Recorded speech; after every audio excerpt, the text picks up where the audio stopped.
Salut, aujourd'hui on va voir comment changer la batterie sur une Dodge Challenger RT de 2010. Donc il faut savoir que la procédure elle est identique à toute la plateforme LX du groupe Chrysler, donc c'est-à-dire tout ce qui est 300C, Dodge Charger, Dodge Challenger, voilà, toute cette gamme là. Donc déjà premièrement, si vous arrive de tomber en rate de batterie, il faut savoir que vous ne pourrez pas ouvrir le coffre, peut-être même pas déverrouiller la voiture. Donc dans ce cas-là, vous utilisez la petite clé de secours qui se trouve dans votre clé et elle vous permet d'ouvrir la porte conducteur manuellement. Voilà. Donc comme ça, après vous pourrez avoir un accès au coffre. Donc voilà, donc pour avoir accès à la batterie, on commence par lever le coffre. Voilà.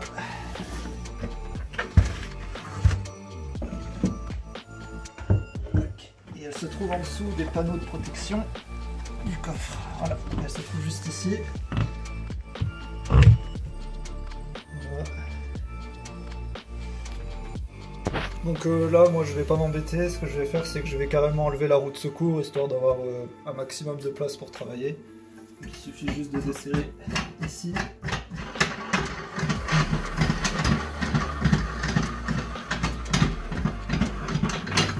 Hop, voilà. Ça vient tout seul. Plus ou moins.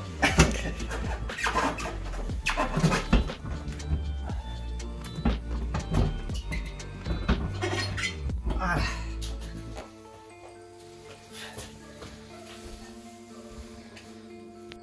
Donc là c'est assez simple, on va commencer par enlever le câble noir, puis le rouge. Donc c'est toujours avec une clé de 10. Voilà, rien de sorcier.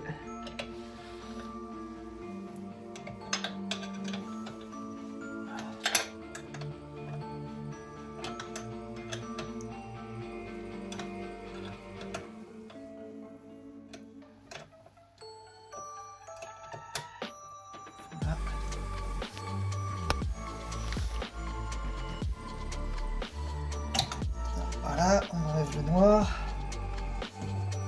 On essaie de trouver un endroit pour placer.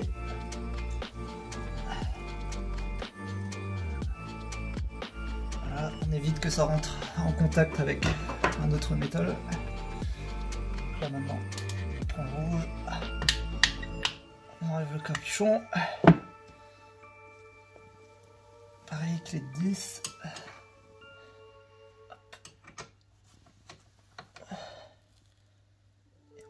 Desserrer.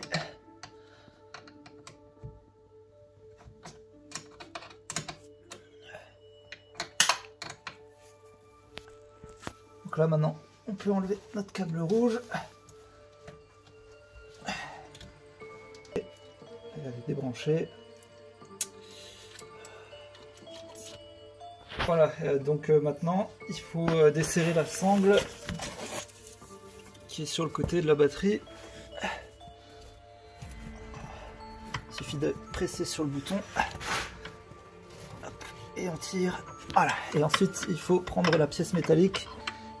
Comme ça. Et on la pousse derrière. Et on libère. Voilà.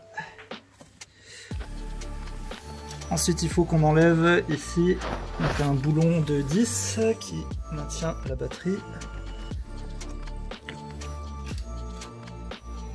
Donc là, j'ai cliqué.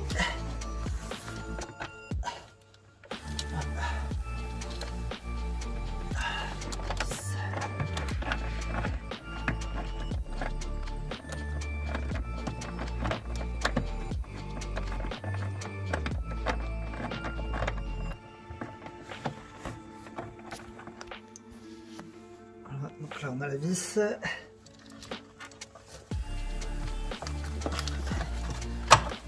On peut récupérer notre support. Voilà, qui se présente comme ceci. Voilà.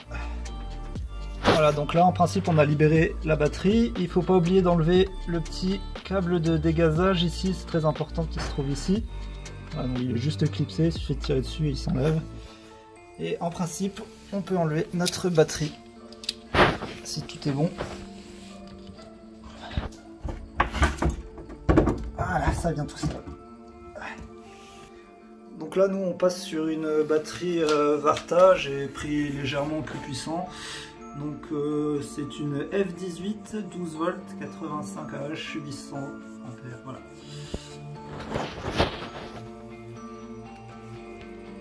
Voilà, donc on la remet exactement au même emplacement. J'ai remis le capuchon rouge d'origine. Et maintenant, il faut qu'on fasse tout en sens inverse. Donc là, on commence par remettre notre plaque de maintien. Donc pareil, on la remet au même endroit.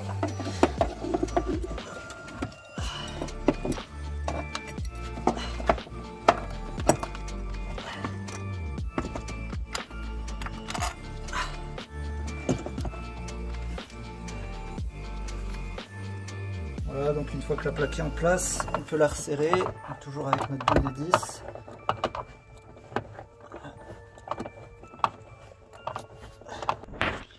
Ouais, donc une fois que ça c'est fait, vous prenez la sangle, donc il suffit juste de clipser l'embout dans le support ici, et après en appuyant là-dessus, on tire et on vient serrer la batterie.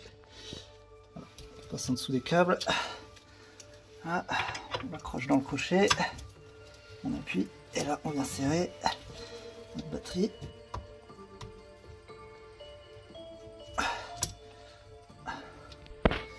Donc maintenant on vient aussi rebrancher tout de suite notre tuyau de dégazage, c'est très important puisque votre batterie produit des gaz et il faut qu'il soit expulsé à l'extérieur du véhicule, sinon le gaz s'accumule à l'intérieur de votre voiture et ça peut créer une explosion. Voilà. Donc n'oubliez pas bien sûr de boucher le trou d'évacuation de l'autre côté de la batterie, comme ça les gaz se dirigent uniquement vers le tuyau. Voilà, ensuite je viens enlever mon cache plus, comme ceci, et on rebranche toujours le câble rouge en premier. Voilà, comme ceci.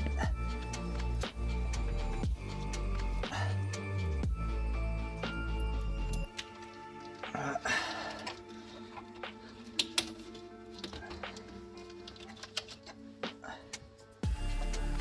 Je reprends ma clé de 10 et puis on resserre la borne tout simplement. Donc maintenant on rebranche en tout dernier notre câble noir négatif. Pareil, on soulève notre capuchon. Voilà.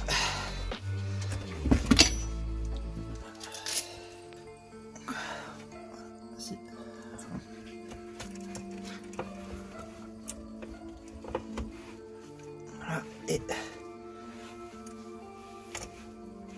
voilà, donc là c'est en place et comme avant on reprend notre clé de 10 et on resserre. Voilà, donc là on a rebranché notre nouvelle batterie, donc, il nous suffit de remettre nos couvercles comme ceci. Voilà.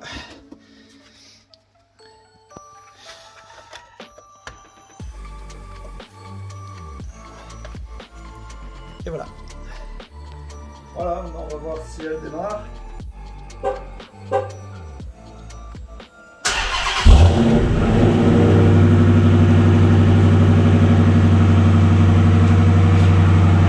Petite précision aussi, il faut savoir que quand on débranche la batterie sur ces modèles-là, il est possible d'avoir des codes défauts au niveau de l'USP ABS. Donc c'est tout à fait normal, il ne faut pas s'inquiéter. Il y a une procédure très simple pour réinitialiser le capteur, c'est de tourner votre volant au maximum à gauche et de tourner votre volant au maximum à droite. Et en théorie, vos voyants défauts devraient s'éteindre dans la foulée. Voilà.